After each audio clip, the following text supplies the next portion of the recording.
अस्सलाम वालेकुम। 9th class हम आपके यूनिट नंबर 10 की रिव्यू एक्सरसाइज नंबर 10 सॉल्व करने जा रहे हैं, जो कि टेक्स्ट बुक के पेज नंबर 197 पर है।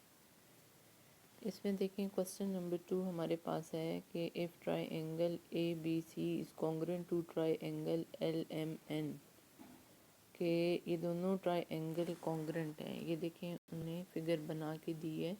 कॉन्ग्रुएंट होने का मतलब ये है कि इनके 6 के 6 एलिमेंट कॉन्ग्रुएंट हैं, लेकिन हमने 3 एलिमेंट कंपेयर करने हैं जो कि क्या हैं, एंगल। ठीक है, गौर से देखें। सबसे पहले क्या लिखा हुआ है कि मेजर एंगल एम कॉन्ग्रुएंट है। एम 30 डिग्री का है, ये देखें ऊपर एम 30 डिग्री का है, तो यहाँ एंगल बी 30 डिग्री का है। तो मैंने लिखा है major angle M is congruent to major angle B. ठीक है, फिर देखें दूसरी चीज़, major angle N. Major angle N जो है वो है 60 डिग्री का, तो यहाँ देखें 60 डिग्री का क्या है, सी, एंगल सी। तो हमने लिखा measure angle N is equal congruent to major angle C. फिर हम देखते हैं कि एल 90 डिग्री का है और यहाँ ए 90 डिग्री का है, तो measure A is congruent to major angle A, congruent है किसके, एल के, क्योंकि both are equal to 90 degree. तो ये हमारे ब्लैंक्स जो हैं वो फिल हो गए। अब देखें क्वेश्चन नंबर 3। क्वेश्चन नंबर 3 में वो कहता है कि if triangle A B C, ये देखें ये दी हुई है, और दूसरी ट्राइंगल एल एम एन दी हुई है। ठीक है, तो वो कह रहा है कि ये कॉन्ग्रुएंट है। अगेन वही बात कि एलिमेंट इनके कॉन्ग्रुएंट हैं। Then find unknown. Unknown actually हमने एंगल ही फाइंड करना है, अननोन एंगल को ही फाइंड करना है। तो हम एंगल कंपेयर करते हैं, और से देखें सी 60 है। ठीक है, सी 60 है, तो एन जो है वो आपके पास देखें क्या होगा, 60 होगा। ये तो मैंने डायरेक्ट आपको बताया, आप वैसे दोनों फिगर को कंपेयर करें तो देखें कि एल 40 है और ये दोनों तो दिए हुए हैं। ठीक है, उसके बाद देखें बी एम 80 है, ये दोनों भी कंपेयर हुए हुए हैं, दोनों दिए हुए हैं। अब कौन सा रह गया, सी 60 है और एन अननोन है, तो दैट्स मीन जो थर्ड एंगल है वो क्या है, 60 डिग्री। ठीक है, क्योंकि देखें कि 80 के इक्वल, 40 के इक्वल और 60 के इक्वल होना चाहिए था, जो कि अननोन है।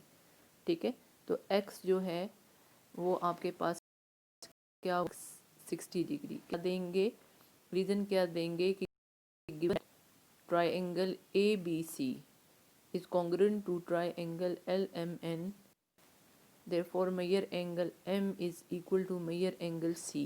Measure angle N is equal to measure angle C. Measure N, यहाँ पे है N. Measure angle N is equal to measure angle C. तो अगर N आपके पास क्या है, अननोन है, और C क्या है, 60 डिग्री, तो X इज़ इक्वल टू क्या आ जाएगा, आपके पास 60 डिग्री आ जाएगा। ठीक हो गया।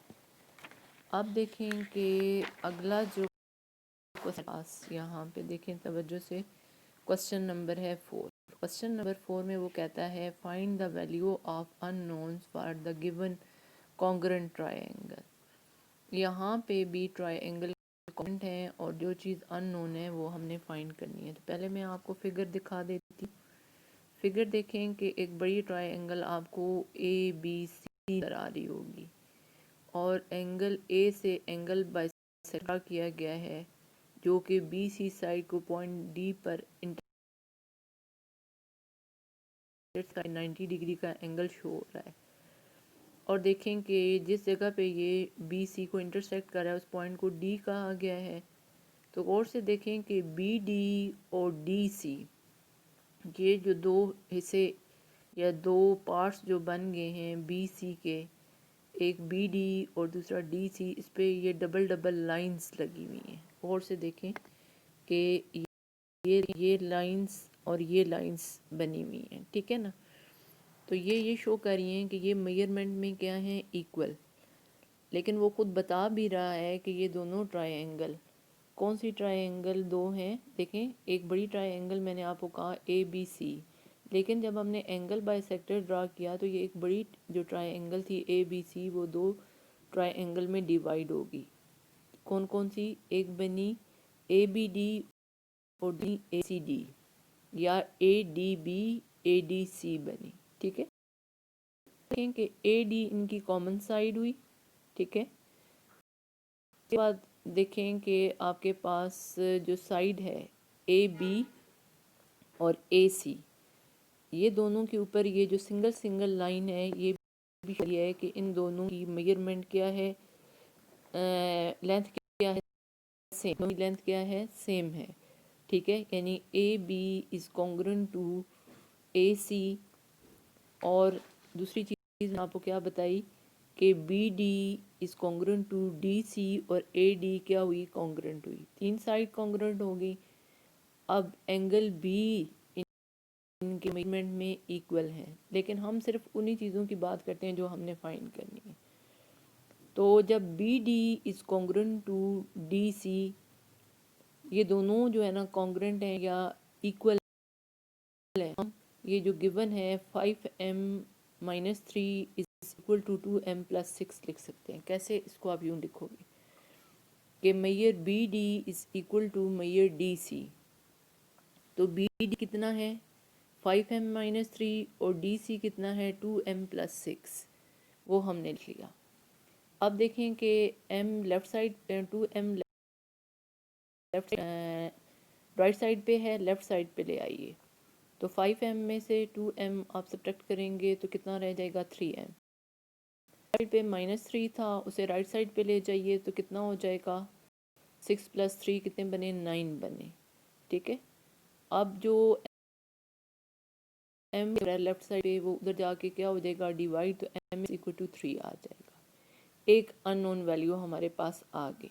ठीक है, अगर आप वेरीफाई करना चाहें तो m की जगह आप पुट करिए 3 पुट करिए, तो 5 3 = 15, 15 में से 3 सब्ट्रैक्ट किए तो कितने आए 12, की जगह 3 पुट करिए तो आपके पास कितने आ जाएंगे 3 2 = 6, और 6 + 6 कितने हो जाएंगे, हो जाएंगे। ठीक है ना, दोनों की लेंथ इक्वल हो गई या नहीं? ये वेरिफिकेशन आपने करनी नहीं है, ये जस्ट मैं आपको एक्सप्लेन कर रही हूँ। उसके बाद हम एंगल की बात करते हैं, तो देखें कि अननोन एंगल कौन सा उसने जो है ना मेंशन किया हुआ है, C। तो एंगल B और एंगल C जो हैं वो कॉन्ग्रुएंट हैं। ठीक है, ये दोनों जो एंगल हैं ये दोनों तो 90 डिग्री के हैं। ठीक है, तो ये दोनों आपस में जो है ना मेजरमेंट में दोनों आपस में इक्वल हैं। तो हम इसकी और इसकी बात करेंगे। इसमें गौर से देखें कि measure angle B is equal to major angle C 5, और मेजर एंगल C उसने कितना दिया है 5x + 5। तो देखें कि इसको मैंने यूँ लिखा है। अब देखें 5x + 5 है, +5 जो है ना 55, यानी लेफ़्ट साइड पे जाके 55 में से सब्ट्रैक्ट हो जाएगा, तो कितना इज इक्वल टू 5x। अब राइट साइड पे 5 मल्टीप्लाई हो रहा है x के साथ, वो 50 को क्या करेगा, divide. 50 divided by 5x is equal to क्या आ जाएगा 10। तो दैट्स मीन आपके पास अननोन जो है वो कितना आ जाएगा, m इज इक्वल टू 3 आ जाएगा, और क्या है x जो कि 10 आ जाएगा। इसको अगर आप वेरीफाई करना चाहते हैं तो यहाँ आप कर सकते हैं, x की जगह क्या पुट करिए 10, 10 5 ज़ार कितने हुए 50, और 50 + 5 कितने हुए 55, तो दोनों इक्वल आ गए। ठीक है ना, ये वेरीफाई हो गया, लेकिन वेरिफिकेशन करनी नहीं है, बस वो अननोन जो वैल्यूज थी वो आपने फाइंड करनी। ठीक हो गया। अब हम करते हैं इसका last question, question number 5। Question number 5 में वो कहता है is congruent to triangle ABC, यानी कि PQR जो है ट्रायंगल, इसने triangle angle PQR is congruent to triangle ABC। ठीक है, ये दो ट्रायंगल की बात कर रहा है। वो कहता है देन फाइंड द अननोन। इससे आप पे ये नहीं है, उसे करेक्ट कर लीजिएगा। Triangle PQR is congruent to triangle ABC। ठीक है, तो अब देखें कि ये दो ट्रायंगल, ये ABC है और ये क्या है PQR। अब आपने गौर से देखना है कि ये 90 है, 90 के अपोजिट आपके पास हाइपोटेन्यूज, 90 है, इसने इसको यूं करके रखा है और इसको थोड़ा टेढ़ा कर दी। ये 90 अपोजिट क्या है, हाइपोटेन्यूज। तो आपको पता है कि वो ये कह रहा है कि ये दोनों ट्रायंगल कॉन्ग्रेंट है, तो ये एंगल 90 का है और इसके अपोजिट साइड ये बन रही है, ये 90 का इसके अपोजिट साइड ये बन रही है। यानी हम लिखेंगे, क्या लिखेंगे कि पी आर या आर पी या पी आर, जिस तरह भी लिखें, किसके कॉन्ग्रेंट है, ए सी के। P R is congruent, P R कितना, या आर पी, मैंने लिखा है आर पी या पी आर, दोनों तरह लिखना, ठीक है। 5 आपके पास है, 5 लिखा, और ये y माइनस क्या आया, 1 आया। अब देखें कि ये -1 है, तो इसे आप लेफ़्ट साइड पे ले आइए, ये ऐड हो तो कितना बनेगा, 6, तो y इज़ इक्वल टू 6 आ जाएगा, y इज़ इक्वल टू। अब वेरीफाई करें कैसे, कि y की जगह 6 पुट करें तो 6 माइनस 1 ना आ जाएगा 5, दोनों इक्वल आ गए, ठीक हो गया। उसके बाद देखें कि अगली चीज़, पी क्यू जो है वो कॉन्ग्रेंट है, पी क्यू जो है आपके पास ये साइड है बेस, ये वाली, ठीक है, ठीक है। तो x कितना हो जाएगा, 3 सेंटीमीटर हो जाएगा।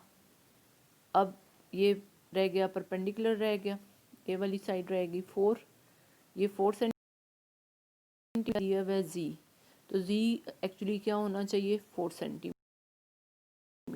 ठीक है जी। जस्ट हमने इनको कंपेयर करना था, और ये आप कंपेयर तब आपको पता हो कि जब दो ट्रायंगल कॉन्ग्रेंट होती हैं तो फिर उनके 6 एलिमेंट जो होते हैं वो कॉन्ग्रेंट होते हैं, ठीक है, लेकिन उन्हें भी है, ठीक है। जैसे मैंने आपको बताया कि सबसे पहले मैंने क्या किया कि देखा कि 90 डिग्री का एंगल है, इसके अपोजिट हाइपोटेन्यूज, 90 के अपोजिट हाइपोटेन्यूज, तो मुझे फिर ये बेस आपके पास है और ये परपेंडिकुलर हो गया, ठीक है ना। तो इस तरीके से आपका ये हो गया। तो आई होप ये आपको समझ आ गया होगा।